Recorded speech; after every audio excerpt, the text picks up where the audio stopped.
kì í máa ṣe kékeré. Nǹkan ń bẹ o kábíyèsí, ọ̀rọ̀ pọ̀ nínú ìwé kọ́bọ̀. Wọ́n bá ní nǹkan ṣẹlẹ̀, mo fẹ́ lòdì ẹ̀ fún yín, mo máa mú lẹ́sẹẹsẹ.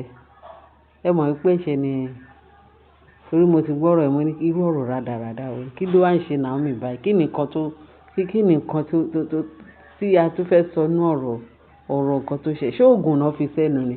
Àbí wọ́n tan Naomi báyìí? Àbí báwo? Àbí kí ni nǹkan la fẹ́ pè irú èdè? Ẹ̀yin èèyàn mi ẹ tẹ́tí dáadáa o.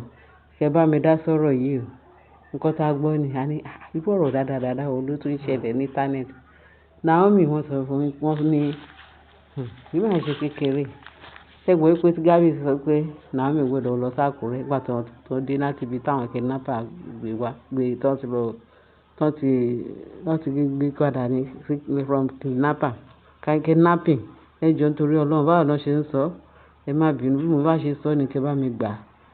Nígbà tó dé lọ́dọ̀ àwọn agbébọn rẹ̀, ìgbà tó ti dé, ó ní kóun sọ lọ padà sí Àkúrẹ́ kóun lọ ṣe rẹ̀ ṣáà mo ti sọ àwọn ṣíṣẹ́ yẹn. Náà ń ṣe ni lọ́ba ní Naomi. Wọ́n ní Naomi fẹ́ pé òun lọ, ó ṣà lọ. Ó lọ bẹ̀ tí Kábíyèsí ní kò gbọdọ̀ lọ. Nígbà tó dijọ́ kejì wọ́n ní Kábíyèsí pé padà. Ẹ bá ṣe gbọ́ o pé kí Naomi wá. Ó ní dọ́kúmẹ́ǹtì kan tó fẹ́ bá wọn sáìn kó padà. Ṣé ẹ mọ̀ pé kò dẹ̀ lè gbọ́ ìró Kábíyèsí kó má padà? Wọ́n ló tún wá níjọ́ kejì. Kẹ́ máa gbọ́ ẹsẹ́ tí bẹ́ẹ̀ lè jẹ́ o. Wọ́n ló wá níjọ́ kejì. Bó ṣe wá, ó ṣàjókòó sí chamber Kábíyèsí. Kábíyèsí ní òun ń bọ̀ kóun gòkè kóun lọ mú àwọn dọ́kúmẹ́ǹtì yẹn. Ọmọ yẹn ṣàjókòó. Kò sí ọmọ tó dàbí obìnrin gidi ní Naomi. Ó gbọ́rọ̀ sọ́kọ lẹ́nu to the core. Ọlọ́run á dẹ̀ bùkún. Ikú ò ní jí parun ní sọ lọ́jọ́, àánú Ọlọ́run á wà pẹ̀lú òun àtàwọn ọmọ ẹ̀ títí láéláé. Mi ò fẹ́ ṣiṣẹ́ yìí bẹ́ẹ̀ tí mo ní ẹ jẹ́ kí n sọ fún yín torí tí n bá sọ fún wa kò ní yé yín. Wọ́n ní Naomi wá jókòó sí chamber kàbí kó jẹ́ kóun tó dé láti ibi tó ti lọ ṣe dọ́kúmẹ́ǹtì ní Ashley. Ọlọ́run kò ṣàánú wa. Wọ́n ní Ashley kàn sáré dé. Nǹkan tó ti inú ẹ̀ ti dùn pé Naomi ti kúrò láàfin. Ó tún surprise ẹjọ́ kejì tó tún wá. Òun ti wá Naomi. Òun ti ń ṣe obìnrin kan ẹ̀jọ̀ wá lọ bá òun gbàdúrà fún un. Ó bá òun ṣe pé obìnrin yẹn ṣà ń ké pé kọ́ bá òun pé Naomi. Ó ní kọ́ Naomi ò sí láàfin. Naomi ti lọ s'Ákúrẹ́. Pé bẹ́ẹ̀ tí inú òun wá dùn bó ṣe rí Naomi sí. Pé inú òun wá bá ń pray fún un. Kókó jọ wọ́n ní kò sí nǹkan tí ò fi bẹ Naomi. Inú Naomi kẹ̀dẹ̀ rí inú rẹ̀ òkúkú ní kò bá. Wọ́n ní ṣe ní Naomi dẹ̀ dìde. Kábíyèsí yìí wà nínú kíní o tó lọ wá gbé dọ́kúmẹ́ǹtì o. Bí Naomi ṣe tẹ̀lé gbìdí ó wù pé ibi tó ń lọ wà nítòsí. Wọ́n gbé mọ́tò gẹ́gẹ́ bọ́n ṣe sọ, wọ́n tó fẹsẹ̀ rìn. Wọ́n ní kíní kan, wọ́n ní odò kan ò jìnnà sí area ibi ilé Kábíyèsí. Bíbẹ̀ ni. Wọ́n bá ń lọ ní kó ká lọ, wọ́n bá ń lọ. Lílọ tó lọ bóyá ó fògùn sẹ́nu ló fi fà á kúrò láàfin. Ọlọ́run ló yí ìyẹn Ashley o. Kẹ́ máa gbọ́ dáadáa o. Wọ́n ní ṣe ló dẹ̀ tẹ̀lé obìnrin ẹ̀ dẹ̀ tẹ̀lé Ashley. ń bo níbẹ̀ ó ní kàn lọ. Ó ní bó ṣe ń lọ. Wọ́n kọjá àwọn igbó kan. Naomi tẹ̀lé. Wọ́n náà tẹsẹ̀ mọ́rin wọ́n lọ. Wọ́n ní lọ́nà bí ibi tí wọ́n ti ń lọ pé wọ́n rí elder kan tó jẹ́ pé ó wà ní ààfin. Ó ní ń bo lẹ́ ń lọ. Ashley kan yọ̀mọ̀ pé lẹ́rìn ọlọ́yà ìyà tó fi ń gba ire lọ́wọ́ ara ẹ̀ láìṣe èèyàn. Ó ṣàṣàrè ṣọ̀yàyà. Ètò wá surprise alàgbà yẹn kan. Naomi, Ashley. Kí ni Naomi fẹ́ máa tẹ̀lé Ashley? Níjọ́ wo lè lè tún bẹ̀rẹ̀? Níjọ́ wo náà ti bẹ̀rẹ̀ love kan tó di pé wọ́n ń kíìsì. Kábíyèsí. Àgbọ̀lé ṣé Kábíyèsí dẹ̀ wà láàfin nígbà tí Naomi tẹ̀lé Ashley. Wọ́n ló yá ó ṣàyà ẹni lẹ́nu. Bẹ́ẹ̀ni ẹlẹ́ni kan ṣe tẹsẹ̀ mọ́rin ni. Ó kọjá àwọn tí wọ́n kàn lọ. Ní ó ṣe dé ààfin ló wá sọ fún Kábíyèsí pé Kábíyèsí mo máa pàdé Queen Naomi àti Ashley. Ṣé pé wọ́n ti rẹ́ tó yẹn bó ilẹ̀ rán àwọn méjèèjì lọ́nbó náà? Kábíyèsí ni Naomi wà ní chamber. Ó ló tí òpó òun pàdé òun àti Ashley. Ìyẹn wá ní láti ìbò tí Kábíyèsí mọ nǹkan tó ń ṣẹlẹ̀. Wọ́n ní Kábíyèsí kan pé entourage. Ó yá ó pa àwọn security kan tẹ̀lé òun. Bó ṣe mẹ́sẹ̀ mọ́rin nìyẹn. ó dàbí ìpọ́nà ọbẹ̀ mọ́tò kì í débẹ̀. Wọ́n lóbìnrin yẹn wà lẹ́gbẹ̀ẹ́ odò, ó ṣàní kó bá wọn pe Naomi, kó bá wọn pe Naomi. Kí Naomi wá gbàdúrà pé ó ti ní tí Naomi bá gbàdúrà fún káwọ́ra àwọn àyà. Kẹ́ máa gbọ́rọ̀ ń gbòòrò ẹnu. Wọ́n ní bí kábíyèsí kọ́ ṣe tẹsẹ̀ mọ́rin pẹ̀lú àwọn ìtọ́ra ni wọ́n fi rége. Wọ́n ní wọ́n bá ń rí Naomi àti Ashley tó ń rìn lọ. Pé kù díẹ̀ kan dé bèbè odò. Àṣé ibi odò ni ó ń tọ́ Naomi lọ. Wọ́n ló kù díẹ̀ kan dé odò. Wọ́n ní Naomi sọ pé ṣé kò tí ìyá tí a máa ti èdè bẹ́ẹ̀?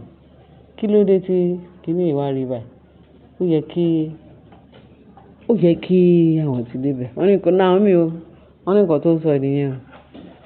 Ẹ máa gbọ́ mi o. Wọ́n ní bá kábíyèsí ṣà ń wò wọ́n lọ́ọ̀kan. Àwọn náà tẹsẹ̀ mọ́rin, wọ́n kàn dé bí odò báyìí. Wọ́n ní bí kábíyèsí kan ṣe ń pè, ó yá Naomi, ó ṣà ń pè, níbo ló ń lọ bọ̀ before you know nígbà tí Ashley kan fojú gan ní kábíyèsí pé wọ́n ń bọ̀. Ó ní ṣe lúdú ó dẹ̀ mú Naomi, ó dẹ̀ tarí ẹ̀ sínú odò nínú làgún yẹn. Ó ní ṣe ni Naomi bó ṣe tarí ẹ̀ sínú odò báyìí ṣe ni àwọn kábíyèsí kéré wọn lọ́dọ̀. Wọ́n ní káwọn pípù yẹn kọ́ sáré. Àṣé iṣẹ́ burúkú ni Naomi ní Ashley fẹ́ lọ ṣe fún Naomi. Ó fẹ́ lọ tì sínú odò kójú lè gbé e lọ kó mú omi yó. Ó tàn kúrò láàfin. Èmi sọ pé ṣé irú eléyìí ṣẹlẹ̀ ṣá nílùú ayé yìí? Wọ́n ní kò ṣe ní ṣẹlẹ̀. Wọ́n ní tẹ́ bá gbọ́ nǹkan tó ń ṣẹlẹ̀ láyé àtijọ́, ẹ máa sọ pé irú ẹ̀ lè ṣẹlẹ̀. Òun náà kọ́ ló ṣẹlẹ̀ láàfin kábíyèsí.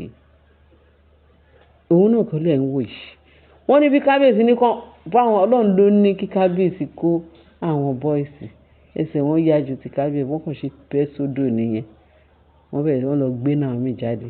Wọ́n ní Ashley ti kéré mọ́lẹ̀, ó ti sá lọ. God. Ó yà wá lẹ́nu, a rò pé bóyá nǹkan eré ni. Bí ìtàn àlá tí ò lè ṣẹ. Wọ́n ní ṣé lójú àlá ni àbí lójú ìran. Naomi kan ni wọ́n sọ pé wọ́n rescue kúrò nù ibi tán ti lọ kidnap ẹ̀. Naomi yẹn náà ní Ashley tún lè gbójú gbé, ló tún máa sọ pé òun tún fẹ́ gbé Mariam. Tí Naomi máa tún rí Ashley. Kí Naomi ranjú lẹ̀ kí Ashley tún tàn kúrò kó ká lọ níbì kan. Wá lọ bá wọn gbàdúrà fún mi lọ. Kí ló dé? Wọ́n ní ṣé òótọ́ ni àbí irọ́? Kì í máa ṣe kékeré. Nígbà mo tún gbọ́ tí mò ń tún tọ́ ẹ̀ mo ṣe ní mo yẹ kí n gbé sétí ẹ̀yin olólùfẹ́ mi kẹ́ tún gbọ́ ìròyìn yìí. Ṣé eléyìí tí ó rí làbí irọ́ ni? Torí mo ṣe ní kẹ́ bá mi fetí rẹ̀lẹ̀ jẹ́ kẹ́ bá mi gbọ́. Eléyìí lágbára o. Wọ́n ló tarí Naomi sínú odò. Ọpẹ́lọpẹ́ pé kábíyèsí káwọn èrò dání o. Wọ́n náà lọ gbé Naomi jáde o. Wọ́n ní Naomi ó mu omi, ó ti mu omi. Ọlọ́run ló ní kan rí alágbára. Ṣé ìrọ́ lọ́hùn yìí pé tọ́mọ Ọlọ́run bá fẹ́ jì sí kòtò mọ̀nàmọ́ nínú òkùnkùn mọ̀nàmọ́ náà máa ṣe yọ ni. Ó máa fọ̀nà ọmọ láti má parun. Ẹ̀yin èèyàn mi, ẹ gbọ́ àbẹ́ ẹ̀ dáhùn. Bí mo ṣe rí gbọ́ rẹ̀, mo ní kí n sọ fún wa. Mo máa gbé kejì wá tó fà sọ fún yẹn sí. Wọ́n nígbà tán dé ààfin. Ká Naomi ò tí sọ̀rọ̀. Wọ́n ní kábíyèsí wa ní àbí kán gbé lọ sí hospital. Bí wọ́n gbé lọ sí hospital, nǹkan tá a gbọ́ nìyẹn. So ẹ̀yin èèyàn wa, bóyá wọ́n lè ti gbé lọ sí hospital. Nǹkan tí mo ní kí n sáré sọ fún yín nìyẹn. Kẹ́ bá mi share like, kẹ́ bá mi fi ìtókù sí comment section. Tá a bá kúkú gbọ́, àní sọ. Bó ṣe gbọ́ ni allegedly ni. Ẹ ṣé bẹ́ẹ̀ ṣe ń tẹ́tí sí, bá share kẹ́ bá like. Kẹ́dẹ̀ bá fi ìtókù sí comment section. Ẹ ṣé gan bẹ́ẹ̀ ṣe ń tẹ́tí sí wa. Láyọ̀.